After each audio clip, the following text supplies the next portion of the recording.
እቺን ይወዳል ያቺን ይወዳል አንዷን አርፎ አይደግፍም አለ አካሲ የዛ የሚስተር ሾርትና የስፔን ወያላ ባርሴሎና ደጋፊ በዚህ በኩል ስፓኒያን ታሳልፊያለሽ በዛ በኩል የሾርት ስብስብ ታሳልፊያለሽ ፍጻሜ ግሪሽን ሰቅለሽ ታያለሽ አቡዬ ባናት ይተከላል አካሲ ምን ይፋራል ነው የማዲ ደጋፊ ያቆመ ፋሚሊ ይቋጥረው ዛሬ ለፍራንስ ነፍረት ብቻ ተበላል ዓለም ዋንጫ ሰሚ ፋይናል ላይ ደርሰናል ማለት ነው ፍራንስ ከስፔን ጋር ኤኬኤ ሪያል ማድሪድ ከባርሴሎና ጋር ማለት ነው እዛ ጋር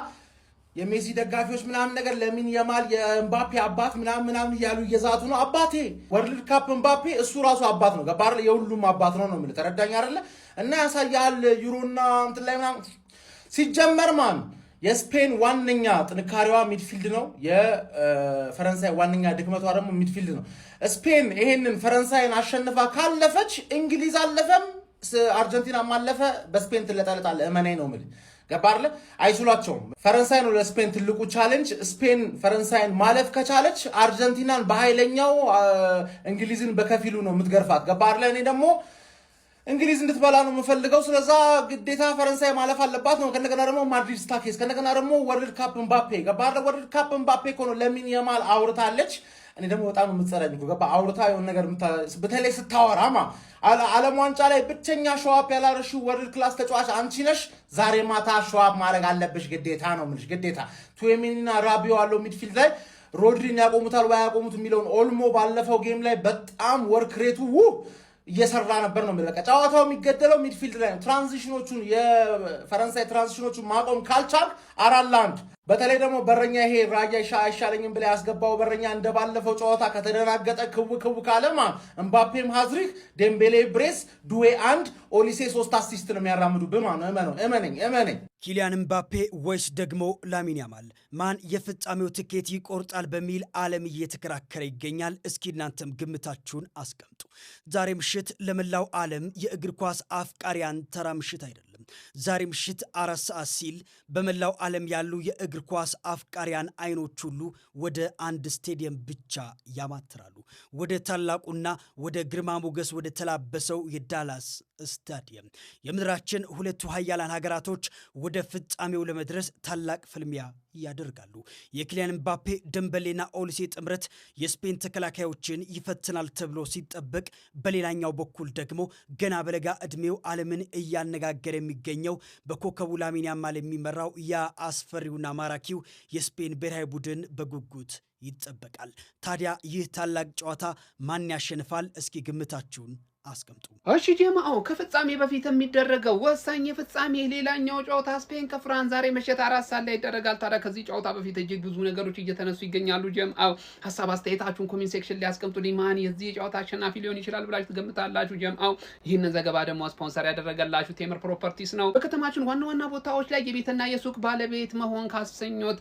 ቴምር ፕሮፐርቲስን መጎብኘት እንዳይረሱ ይሉታል ቴምር ፕሮፐርቲስ ጀማው ወደ መረጃው ሳቀናላችሁ የፈረንሳይ አሰልጣኝ ዴሻምፕ ማለት ነው አሁንም ቢሆን ዋንጫ ማሸነፍ ግምቱን ለስፔን እንደሚሰጥ ተናግሯል አሽሙር ነው የሚመስለው ጀማው እዚህ ጨዋታ ላይ ልዩነት ፈጣሪ ሆናሉ ተብሎ የሚጠበቁ ወሳኝ ተጫዋቾች አሉ ታውቃላችሁ በስፔን በኩል ያማል ነው በፍራንስ በኩል ግን እጅግ ከባድ ነው እና ታርጌት ማን ለማድረግ ፍራንስ አይመችም ያው ስፔንን ደግሞ ታርጌት ማን ጋማ ለማድረግ በጣም ቀላል ነው ያሚል ያማል ላይ ትኩረት ማድረግ ነው ግን ከምንም በላይ መፍራት ያለባቸው ፈረንሳዮች ብዬ ማስበው ማለት ነው ፍራንስ ሀገር ወይ ዛሬ ሜሪኖ የሚባልን ተጫዋች ጠብቁት ይሄ ወንበዴ አለሌ የሆነ ተጫዋች ነው ቤት በኩል ሾልኮ መጥቶ እንደሚያስቆጥር እኔ ራሱ ግራ ገብቶኛል አንተ ሌላን ክለብ እስከዛሬ እንዲነበር እንዲጨወራ ሲልጥልኝ የነበረው አረ ሜሪኖ የሚለይ ተጫዋች ነው የስፔን ትክክለኛው ታርጌት ማን መሆን ያለበት ሜሪኖ ነው ጀማ ሜሪኖ ነው ማን የምን ያማል ነው ሜሪኖን የሚያዝ ነው አንገቱን የሚያዝ ነው ማን ቆያ ስሚኝ ሰትዩ ረጋ በይና ስሚኝ አንዴ ጦርጳጠስን ጣቁጥስን ፊቀደስና አይደለም ቆይ ስሚኝ ሶሚጎስ ወለ ማንበብ ትችላለህ በቃ ወደ ቀኝ ዙር ወደ ግራ ዙር ከላይ ምን ይላል አንብብልኛ ምን ይላል እሱን ስትገረፍ ታወራዋለህ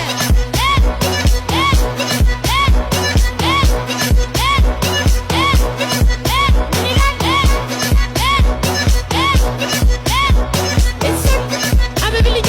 tapha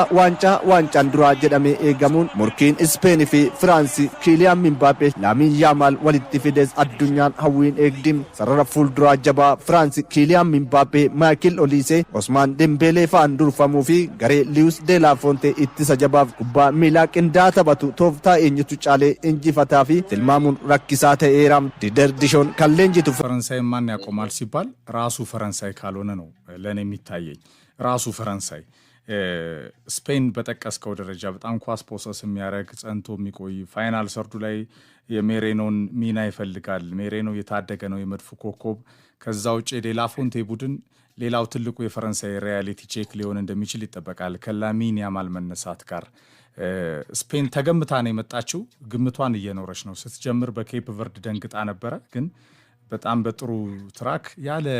ይሄ ብዙ ጋጋታ ያለ ሆይታ ወደ ሰሚ ፋይናል ደርሳለች ዋና ፈተናዋ ፈረንሳይን ትገጥማለች ለኔ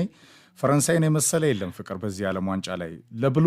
ሶስተኛውን የዓለም ዋንጫ ለማሸነፍ የቆረጠ ይመስለኛል ዳግም የነ ዚዳንና ምፓፔን ታሪክ በፓሪስ ለመድገም እግር ኳስንም ዘረኝነትንም ለማሸነፍና ፈረንሳያንን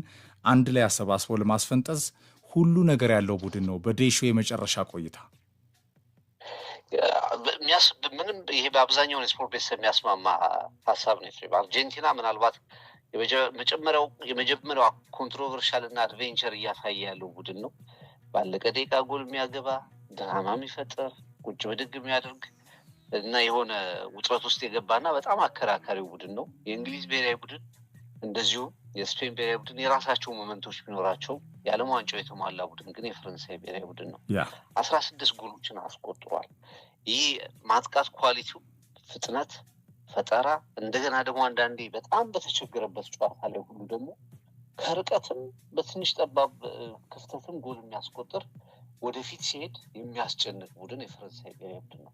ኬሊያን ምባፔ ምናልባት የዓለም ዋንጫውን በኮከብነት የሚያጠናቅቀው ኮከብ ለመሆን በየጨዋታው በገባ ቁጥር አንዳች ታምር የሚሰራው ኮከብ ሆኗል በቶርናመንቱ ሊዲንግ ስኮረር መሆኑ ብቻ ሳይሆን ደግሞ ያ ኬሊያን ምባፔ በ19 ዓመቱ ሩሲያ ዓለም ዋንጫ ላይ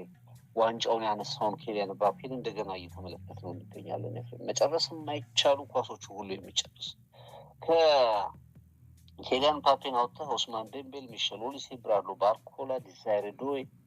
የማጥቃት ኳሊቲ በጣም አስደናቂ ነው ፈረንሳይ አማካይ ቦታ ላይ ምን ይሄ ባላንሷን ያገኘች ይመስለኛል በሹዋሚኒና ራቢዮት እና ኮኔ አድሪያን ራቢዮ የመከላከል ባላንሱ ላይ የታክቲክ ማቹሪቲ እንግዲህ 2018 የዓለም ሻምፒዮን ናቸው 2022 ፋይናሊስት ናቸው 2026 ሰሚ ፋይናሊስት ነው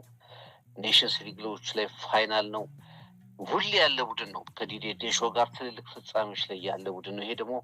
በታክቲክ ወደ ማቹሪቲ ያመጣው ይመስለኛል ዶሚኔት ፕሮሰስ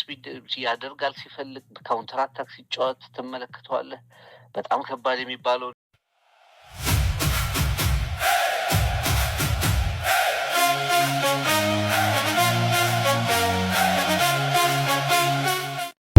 ፈረንሳይ ብሔራዊ ቡድን ካለፉት የአውሮፓ ዋንጫ ከ2004 ዩሮ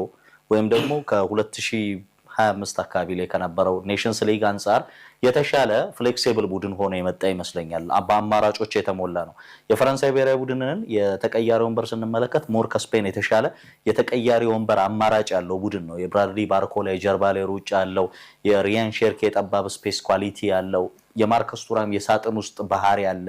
ኢቭን የማቴታ ፊዚካሊቲን መጨመር እንችላለን ይሄንን አይነት የተቀያሪ ወንበር የላትም የስፔን ብሔራዊ ቡድን በጣም ሪችድ የሆነ ባለጸጋ የሆነ የተቀያሪ ወንበር ያላት የፈረንሳይ ብሔራዊ ቡድን ነው እኔ ከስፔን አሁን ለዚህ ጨዋታ ላይ ኳሱን እንደሚይዙ እንገምታለን ግን እንደ ፔድሮ ፖሮና ማርኮ ኮኩሬላ ያሉ ተጫዋቾችን ወደ ላይኛው ሜዳ 24 ዘ ፒች አስጠግተ ማጫወት ለስፔን ከፈረንሳይ ኳሊቲ አንፃር ሱሳይድ አይሆንም